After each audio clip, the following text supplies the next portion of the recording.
আসসালামু আলাইকুম ভিউয়ার্স, দেখতে পাচ্ছেন রোদ্রের মধ্যে দাঁড়িয়ে আছি, তাকাতে পাচ্ছি না। হারঘে এই চাঁপাইনবাবগঞ্জ জেলা রাজশাহী বিভাগ, বিশেষ করে নাচল থানার এলাকাতে, আমাদের এসব এলাকায় যে পরিমাণ গরম পড়ছে আর যে পরিমাণ রোদের তাপ, এরে বাইসরে একবারে আম পাকার গরম, তাকাতে পারি না রোদের কারণে। আম আর কি পাকবে, আমি শালাকে নিজে পেকে গেছি, এত গরম। আর যে পরিমাণ গরম, এখন কয়েকদিন আগে হারে গাঁয়ের একটা বেটি ছেলে ধান শুকিয়ে দিলে মরি গেল গরমের চোদনে। হ্যাঁ, এত পরিমাণ গরম পড়ছে রে ভাই, কহার কথা লাই।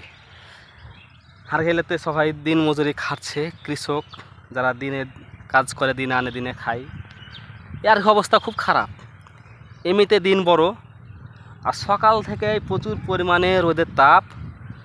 এরা কইছে যে হার গায়ে মাথা ফুটে তল দেওয়ার পানি চুইছে। হ্যাঁ, এত পরিমাণে গরম পড়ছে, এত পরিমাণ রোদ পড়ছে, যেটা কয় আম পাকা গরম। হারকে দিয়ে আর ভাষাতে কয় হ্যাঁ এটাকে আম পাকা গরম। আগে হারা যখন ছোটোবেলায় স্কুল যেতুন তো স্যাররা কইতো এই ছুটি দিয়ে দেবো রে, ছুটি দিয়ে দেবো। আর হানানরা কইতো করে ভাই তোকে ছুটি দিবে না রে, তো হ্যাঁ হ্যাঁ আম পাকলে তখন ছুটি দিবে। আর স্যাররা কইতো যা যা যা তোর আম খাওয়া ছুটি দিয়ে দেবো, গরমে আম খাওয়া ছুটি দিয়ে দেবো। তো এখন সারাকে বুঝছি যে আম খাওয়া ছুটি কেমন, কত প্রকার কী কী রে বাপরে। যে পরিমাণ গরম পড়ছে থাকা যাচ্ছে না। রাতে ফ্যান দিচ্ছি তো উপর থেকে গরম বাতাস নামছে, ঘুমও আসে না। ছাদে যেছি আর এক বিপদ, মশাতে শালাকে একবার ফুরে দিচ্ছে জায়গা জায়গা। একেবারে কী কহবো, কহার কিছু নাই, খুবই অবস্থা খারাপ। আল্লাহ তাআলা যা করে ভালোর জন্যই করে, আমাদের মঙ্গলের জন্যই করে। আপনারা এই গরমে অনেক অতিষ্ঠ হয়ে গেছেন, অনেকেই জ্বরে ভুগছেন।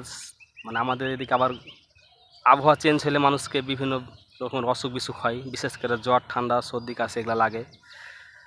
রোদ্রের ভিতরে তাকানো যাচ্ছে না, মাটি থেকে একবারে গরমের তাপ উঠছে, আবার উপর থেকে গরমের তাপ নামছে। সবাইকে আল্লাহ তাআলা হেফাজত করুক।